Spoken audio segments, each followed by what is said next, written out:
السلام علیکم ورحمۃ اللہ وبرکاتہ. الحمد للہ رب العالمین والعاقبۃ للمتقین ولا عدوان الا علی الظالمین واشهد ان لا الہ الا اللہ وحدہ لا شریک له واشهد ان محمدا عبده ورسوله.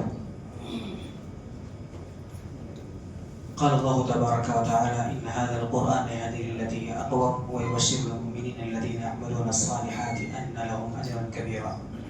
رب اشرح لي صدري ويسر لي امري واحلل عقدة من لساني يفقهوا قولي. رب يسر ولا تعسر وتمم بالخير اللهم رب زدني علما. معزز حاضرین، سیرت النبی پر لکھی گئی کتاب الرحیق المختوم کا مسلسل ہفتہ واری درس چل رہا ہے، اور ہم لوگ نبی کریم صلی اللہ علیہ وسلم کی عمر کے 50ویں سال میں داخل ہو چکے ہیں، اور یہ جو واقعات، یہ جو آپ کی سیرت چل رہی ہے، یہ نبوت ملنے کے 10ویں سال کی سیرت ہے، اور یہ مکہ کے آخری ایام چل رہے ہیں. پچھلے درس میں یہ بیان ہوا کہ نبی کریم صلی اللہ علیہ وسلم نے طائف سے لوٹنے کے بعد جس طرح سے اپنی دعوت اور تبلیغ کا کام پہلے کرتے تھے، مسلسل ویسا کرتے رہے. پھر جب حج کے ایام میں آپ صلی اللہ علیہ وسلم کو موقع ملا تو آپ صلی اللہ علیہ وسلم نے اس کا بھی خوب فائدہ اٹھایا. ساتھ ہی ساتھ یہ بھی بتایا گیا کہ جن قبائل کو آپ صلی اللہ علیہ وسلم نے دعوت دی، وہ آپ صلی اللہ علیہ وسلم نے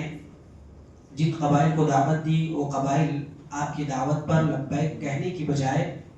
سیدھے سے انہوں نے نامنظور کر دیا، ٹھکرا دیا، اور سب کے جوابات آپ کے سامنے پچھلے درس میں پیش کیے گئے تھے. اسی طرح سے یہ بات بھی اخیر میں یہ بتائی گئی تھی کہ جس طرح سے قبائل پر، وفود پر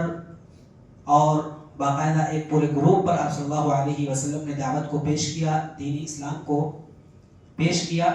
اسی طرح سے کچھ انفرادی طور پر بھی آپ صلی اللہ علیہ وسلم نے انڈیویجول بھی دعوت دی. کچھ خاص نام یہاں پر مؤلف رحمہ اللہ نے ذکر کیے ہیں، وہ نام آپ کے سامنے، اور ان کے ساتھ جو واقعہ پیش آیا، ان کے اسلام لانے کا واقعہ یا دین ان کے اوپر پیش کرنے کا واقعہ، یہ مختصر طور پر آپ کے سامنے بیان کیا جا رہا تھا. ان میں سے ایک سوید بن صامت رضی اللہ عنہ کا واقعہ پیش کیا گیا کہ وہ ایک پختہ شاعر تھے، اور اپنے حسب نسب کے اعتبار سے بھی اعلیٰ مقام رکھتے تھے. یہاں تک کہ ان کی پختگی، شعر گوئی اور الفاظ اور جملوں پر پکڑ کی وجہ سے انہیں ان کی قوم نے کامل کا لقب دیا تھا، یعنی کمپلیٹ. اور ان کے واقعہ اسلام آپ کے سامنے پیش کر دیا گیا. اسلام کس طرح سے انہوں نے قبول کیا تھا کہ نبی کریم صلی اللہ علیہ وسلم کے پاس آیا اور کہنے لگے آپ میری بات سنیے. تو نبی کریم صلی اللہ علیہ وسلم نے کہا میرے پاس بھی کچھ ہے، آپ بھی سنیے. تو انہوں نے کہا پہلے میرا آپ سن لیجئے کلام. انہوں نے سنایا، کہا بہت اچھا کلام ہے. نبی کریم صلی اللہ علیہ وسلم نے پھر کہا میرا سنیے، میرا کلام یا میری وحی، میرے اوپر جو وحی آتی ہے. چنانچہ آپ صلی اللہ علیہ وسلم نے قرآن پڑھ کر سنایا، اسلام کو پیش کیا. انہوں نے فوراً یہ کہا کہ بہت اچھا کلام ہے. اس کے بعد وہ مدینہ پلٹ کر آئے تھے اسلام قبول کرنے کے بعد، اور چند ہی دنوں کے بعد جنگ بعث چھڑ گئی تھی، چنانچہ وہ شہادت نصیب ان کو ہوئی. دوسرا نام ہے ایاس بن معاذ. یہ یثرب کے باشندہ تھے، یعنی پہلے مدینے کو یثرب کہا جاتا ہے، اور بالکل نوخیز نوجوان تھے. 11 نبوت میں جنگ بعث سے کچھ پہلے اوس کا ایک وفد خزرج کے خلاف قریش سے حلف اور تعاون کی تلاش میں مکہ آیا. اس سے پہلے ایک بات یہ جان لیں کہ مدینے کے اندر 2 بڑے قبائل تھے، اوس اور خزرج. یہ بار نام بھی آئیں گے آپ کے سامنے. یہاں تک کہ ہجرت نبوی میں بھی ان کا نام آئے گا، اور ساتھ ہی ساتھ نبی کریم صلی اللہ علیہ وسلم کی پوری مدنی زندگی میں یہ نام بار آئیں گے. اور اسی طرح سے نبی کریم صلی اللہ علیہ وسلم کی وفات کے بعد بھی یہ نام آپ کو ملیں گے. تو اوس اور خزرج یاد رکھ لیجیے. یہاں اوس کی تعداد کچھ کم تھی خزرج کے مقابل میں، لہذا خزرج والے یہ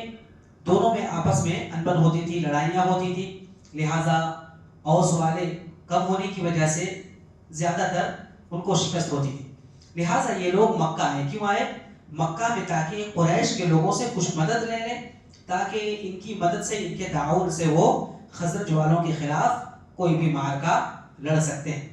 اسی طرح سے اسی وفد کے ساتھ جو ایک گروپ آیا تھا، اس گروپ کے ساتھ یاس بن معاذ رضی اللہ عنہ بھی تھے۔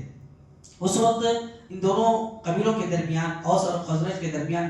بڑی عداوت چل رہی تھی، دشمنی چل رہی تھی۔ رسول اللہ صلی اللہ علیہ وسلم کو جیسے ہی اس گروپ کے آنے کی خبر ملی تو آپ صلی اللہ علیہ وسلم اپنے معمول کے مطابق ان کے پاس گئے اور باقاعدہ آپ صلی اللہ علیہ وسلم نے خطاب فرمایا اور پہلے پوچھا کس مقصد سے آئے ہو، ہدف کیا ہے؟ ان لوگوں نے کہا کہ ہمارا یہ ہدف ہے قریش کے کچھ لوگوں سے ہم مدد لے لیں تاکہ خزرج والوں کے خلاف ہم کچھ کارروائی کر سکیں۔ چنانچہ نبی کریم صلی اللہ علیہ وسلم نے کہا آپ کا مقصد تو اچھا ہے، لیکن کیا آپ کو میں ایسی چیز نہ بتا دوں جو اس مقصد سے زیادہ بہتر ہے؟ ان لوگوں نے کہا اچھی بات ہے، آپ بتائیے۔ تو آپ صلی اللہ علیہ وسلم نے کہا میں اللہ کا رسول ہوں، اللہ نے مجھے اپنے بندوں کے پاس اس کی دعوت کو عام کرنے کے لیے بھیجا ہے، اور یہ کہا ہے کہ سب کو یہ دعوت دیں کہ وہ اللہ کی عبادت کریں، اس کے ساتھ کسی کو شریک نہ کریں، اور اللہ تبارک و تعالیٰ نے مجھ پر وحی بھی اتاری ہے، نازل کی ہے۔ پھر آپ صلی اللہ علیہ وسلم نے باقاعدہ اسلام کا ذکر کیا اور قرآن کی تلاوت فرمائی۔ چنانچہ آپ صلی اللہ علیہ وسلم جس طرح سے تمہید باندھتے تھے اور اسی طرح سے ساری باتیں، یعنی توحید کی بات، شرک سے بچنے کی بات، اپنی رسالت اور نبوت کی بات لوگوں کے سامنے پیش کی۔ یاس بن معاذ رضی اللہ عنہ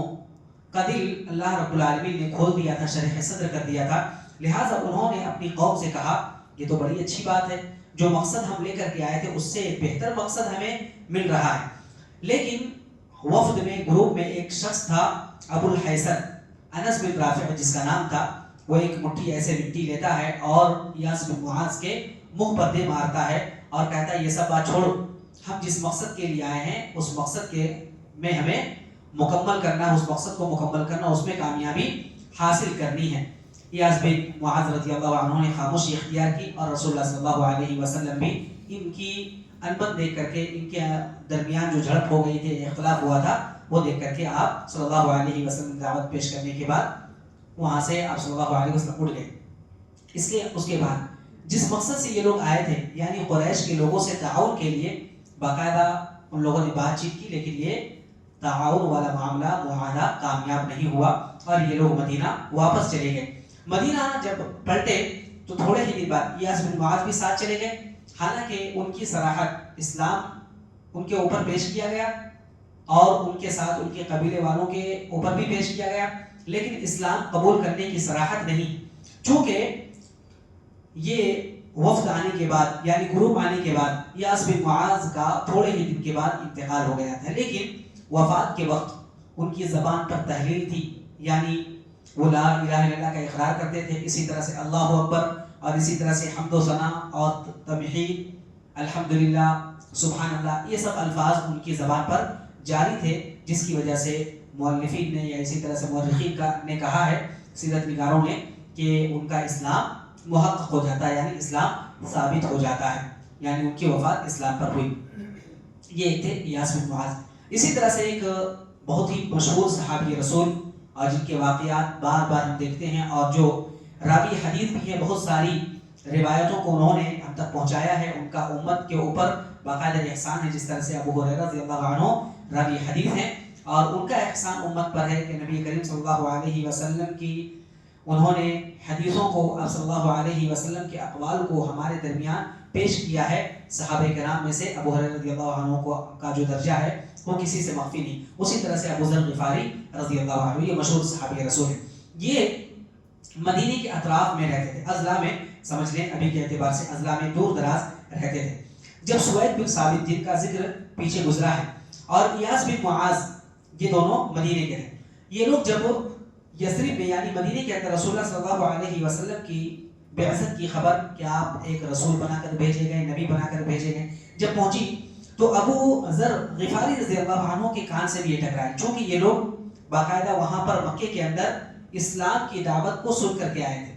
اور ان لوگوں نے ایک دوسرے سے باقاعدہ بتایا، واقف کرایا کہ ہاں ہم نے ایک ایسے شخص کو دیکھا ہے جس نے نبوت کا دعویٰ کیا ہے، جو باقاعدہ کہہ رہا میں رسول ہوں اور یہ چیزیں پیش کرتا ہے۔ تو اس طرح سے یاس بن معاذ اور سہیل بن صامت رضی اللہ عنہما نے پیش کیا۔ تو ان سے ان کے کان میں بھی ٹکرائی بات، مدینے کے رہنے والے تھے، چنانچہ ان کے اسلام لانے کا باقاعدہ واقعہ موجود ہے، لیکن یہ بات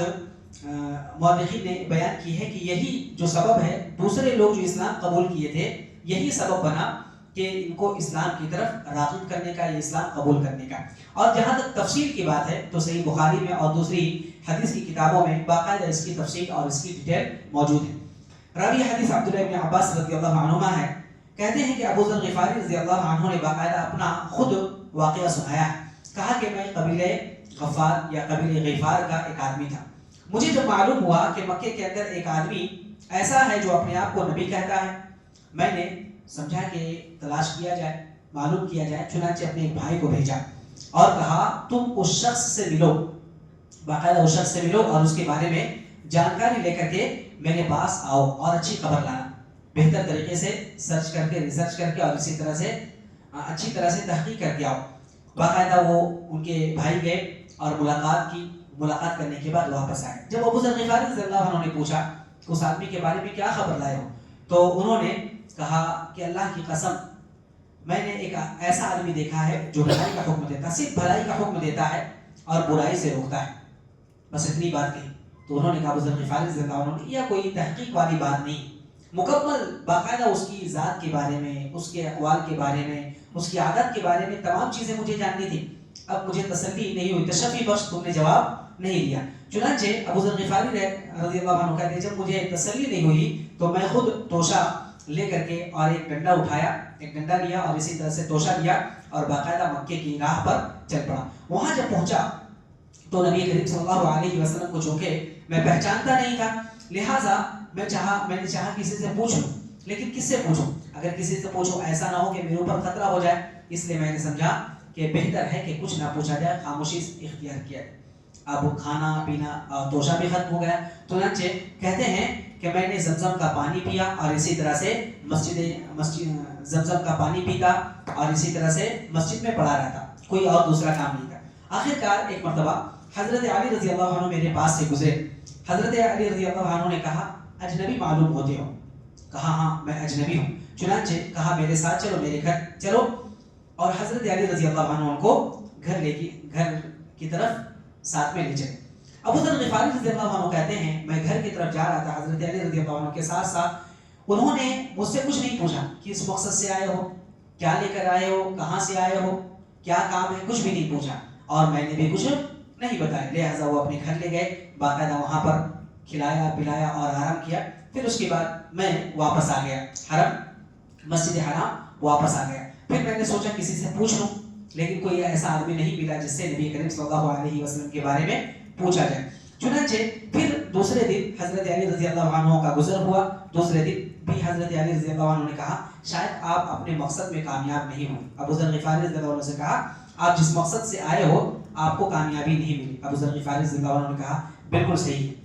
آپ کو ٹھکانہ نہیں ملا؟ کہا ہاں بالکل صحیح۔ اس کے بعد کہا مسئلہ کیا ہے، معاملہ کیا ہے آپ کا؟ تو انہوں نے کہا کہ معاملہ یہ ہے۔ کس شہر سے آئے ہو؟ کہا میں مدینے سے آیا ہوں، ٹھیک ہے۔ اس کے بعد باقاعدہ وعدہ لیا کہ اگر آپ مجھے رازداری کی گارنٹی دیں کہ آپ میری بات کو بالکل راز میں رکھیں گے، سیکرٹ رکھیں گے اور کسی سے آپ بیان نہیں کریں گے تو میں آپ کو مقصد بتاتا ہوں۔ چنانچہ انہوں نے مقصد بتایا اور کہا کہ مجھے ایسا معلوم ہوا ہے کہ یہاں ایک آدمی ہے جو نبوت کا دعویٰ کرتا ہے، باقاعدہ لوگ ان کو نبی کہتے ہیں یا وہ اپنے آپ کو نبی کہتا ہے۔ میں نے اپنے بھائی کو بھی بھیجا تھا لیکن مجھے تسلی بخش جواب نہیں ملا، چنانچہ اس لیے میں واپس آیا ہوں، میں یہاں آیا ہوں تاکہ پوری تفصیل ان کے بارے میں جان سکوں۔ تو حضرت علی رضی اللہ عنہ نے کہا بالکل صحیح جگہ پر آئے ہو، بالکل صحیح جگہ پر آیا ہو، اور دیکھو اس وقت میرا رخ بھی انہی نبی کی طرف ہے، لہٰذا میرے ساتھ ساتھ چلو، یاد رکھو میں وہیں جا رہا ہوں، لیکن یہ فضا، یہ ماحول ابھی ہم سب کے لیے بہتر نہیں۔ جہاں میں دیکھوں کہ ایسے شخص سے ہمارا مقابلہ ہو جائے، سامنا ہو جائے کہ آپ کے لیے میں خطرہ سمجھتا ہوں، تو میں سائڈ ہو جاؤں گا، دیوار کے سائڈ ہو جاؤں گا اور نیچے جھک جاؤں گا گویا کہ میں اپنی جوتی ٹھیک کر رہا ہوں، جوتے جیسے صاف کر رہا ہوں اور ٹھیک کر رہا ہوں، آپ سمجھ جاؤ کہ ایسے آدمی سے خطرہ ہے، لہٰذا تم اپنی راہ لے لینا۔ یہ پلاننگ کے تحت اس طرح سے انہوں نے طریقہ اختیار کیا۔ اسی طرح سے کہا کہ سیدھا چلتے رہنا، پھر میں ساتھ ہو جاؤں گا۔ اسی طرح سے آپ لوگ چلتے رہے یہاں تک کہ نبی کریم صلی اللہ علیہ وسلم کے پاس حضرت علی رضی اللہ عنہ، ابو ذر غفاری رضی اللہ عنہ کو لے کر آ گئے، اور اس کے بعد نبی کریم صلی اللہ علیہ وسلم کے پاس آپ گئے اور وہاں پر اسلام پیش کیا گیا۔ اسلام کی ساری باتیں جو اس سے پہلے تفصیل میں گزری ہیں، باقاعدہ قرآن کی آیتیں سنائیں اور اپنی نبوت اور رسالت کے بارے میں بتایا، دین اسلام کی اچھائیاں بتلائیں اور شرک کی مذمت کی، اور اس کے بعد حضرت ابو ذر غفاری رضی اللہ عنہ کہتے ہیں کہ میں نے اسلام قبول کر لیا۔ جیسے اسلام قبول کیا تو اللہ کے رسول صلی اللہ علیہ وسلم نے کہا دیکھو ابھی فضا ویسی نہیں ہے کہ باقاعدہ اعلان کیا جائے، لہٰذا اپنے اس اسلام کو تم چھپائے رکھنا، اپنے ایمان کو چھپائے رکھنا، اور اسی طرح سے اپنے علاقے میں چلے جاؤ۔ لیکن انہوں نے کہا جب مجھے معلوم ہو گیا ہے کہ یہ حق ہے تو اللہ کی ذات کی قسم، اس ذات کی قسم جس نے آپ کو حق کے ساتھ بھیجا ہے، میں تو سب کے سامنے اعلان کر کے جاؤں گا، مجھے کوئی ڈر نہیں ہے اور سب کے سامنے میں اعلان کر کے رہوں گا۔ چنانچہ مسجد حرام آئے، مکے کے خانہ کعبہ کے پاس، اور باقاعدہ زور زور سے چلا کر، وہاں پہ قریش بھی موجود تھے، باقاعدہ کہا کہ قریش کے لوگوں اشہد ان لا الہ الا اللہ و اشہد ان محمد عبدہ و رسولہ، یہ باقاعدہ کلمہ پڑھا۔ اتنا کہنا تھا کہ میں گواہی دیتا ہوں، اس کا جیسا کہ معنی ہے، میں گواہی دیتا ہوں کہ اللہ کے علاوہ کوئی معبود برحق نہیں اور محمد صلی اللہ علیہ وسلم اللہ کے بندے اور اس کے رسول ہیں۔ لوگ جیسے ہی اس کلمے کو لوگ سنے فوراً اٹھے اور کہنے لگے بے دین کو پکڑو پکڑو، اس کی اچھی سے خبر لو۔ لوگ اٹھ پڑے اور باقاعدہ حضرت ابو ذر غفاری رضی اللہ عنہ فرماتے ہیں کہ مجھے اس قدر مارا کہ میں مر جاؤں، یہاں تک کہ حضرت عباس رضی اللہ عنہ جو اللہ کے رسول صلی اللہ علیہ وسلم کے چچا تھے وہ پاس آئے اور انہوں نے بچایا، اور بچانے پر بھی وہ لوگ چھوڑ نہیں رہے تھے۔ پھر کہا کہ دیکھو قریش کے لوگوں تم کس کو مار رہے ہو، یہ قبیلہ غفار کا رہنے والا ہے اور تمہاری جو تجارت ہے، تجارت کا سامان ہے اسی طرف سے جاتا ہے، لہٰذا اپنی تجارت کو بچانے کی فکر کرو، اگر تم گئے تو تمہاری تجارت کو بھی نقصان ہوگا۔ اتنا سننا تھا کہ لوگ چھوڑ دیے ان کو، ٹھیک ہے، لوگوں نے ان کو چھوڑ دیا۔ دوسرے دن پھر کہتے ہیں ابو ذر غفاری رضی اللہ عنہ اسی طرح سے میرا جذبہ تھا، پھر جا کر کے مسجد حرام میں نے ایسے ہی بات کہی، باقاعدہ اشہد ان لا الہ الا اللہ لوگوں کو مخاطب کر کے کہا۔ لوگوں نے پھر وہی کام کیا، ان کو مارا، اتنا مارا کہ کہتے ہیں کہ میں مر جاؤں ایسا مجھے لگا۔ پھر حضرت عباس رضی اللہ عنہ نے دوسرے دن بھی مجھے بچایا، دوسرے دن بھی اسی طرح سے بچایا۔ یہ ابو ذر غفاری رضی اللہ عنہ کا اسلام کا واقعہ ہے۔ اس کے بعد دو اور نام ہیں، حضرت طفیل رضی اللہ عنہ اور اسی طرح سے غمان ازدی رضی اللہ عنہ، یہ دو نام انشاءاللہ العزیز اگلے دروس میں پیش کیے جائیں گے، اور ان کے اسلام لانے کا واقعہ بھی جو مختصر طور پر جو کتاب میں انشاءاللہ وہ بیان کیا جائے گا، اور اس کے بعد پھر باقاعدہ یہ تفصیل آئے گی کہ مدینے کے اندر یہ جو کچھ نفوس تھے، یہ جو کچھ شخصیات ہیں، جو کچھ افراد ہیں جن کے ذریعے سے اسلام مدینے کے اندر آیا، لیکن باقاعدہ اسلام کو فروغ نہیں ملا، اسلام کو اتنا عروج نہیں ملا۔ باقاعدہ اس کے بعد مدینے کے 6 لوگوں سے نبی کریم صلی اللہ علیہ وسلم کی ملاقات ہوتی ہے مکے کے اندر، جو سبب بنتا ہے کہ مدینے کے اندر باقاعدہ اسلام کو ایک راہ مل جاتی ہے، اور پھر ان کے ہاتھوں پر اسلام کے لوگ بھی اسلام قبول کرتے ہیں، اور باقاعدہ ایک اسلام کے لیے ایک راہ کھل جاتی ہے، اور باقاعدہ ان کے ذریعے سے دوسرے بڑے قبیلے اور خاندان بڑے اور پورا کا پورا قبیلہ اسلام قبول کرتا ہے۔ انشاءاللہ العزیز ان تمام چیزوں کی تفصیل اگلے دروس میں پیش کی جائے گی۔ اللہ تبارک و تعالیٰ سے دعا ہے رب کریم ہم تمام لوگوں کو یہ واقعات، اسلام لانے کے واقعات اور اسی طرح سے نبی کریم صلی اللہ علیہ وسلم کی سیرت سے اپنے لگاؤ کو مضبوط کرنے اور اسی طرح سے اس سے ہمیں موٹیویشن دینے کی توفیق عطا فرمائے، آمین یا رب العالمین۔ سبحانک اللہم و بحمدک، اشہد ان لا الہ الا انت، استغفرک و اتوب الیک، وصلی اللہ علی النبی الکریم۔ السلام علیکم و رحمۃ اللہ وبرکاتہ۔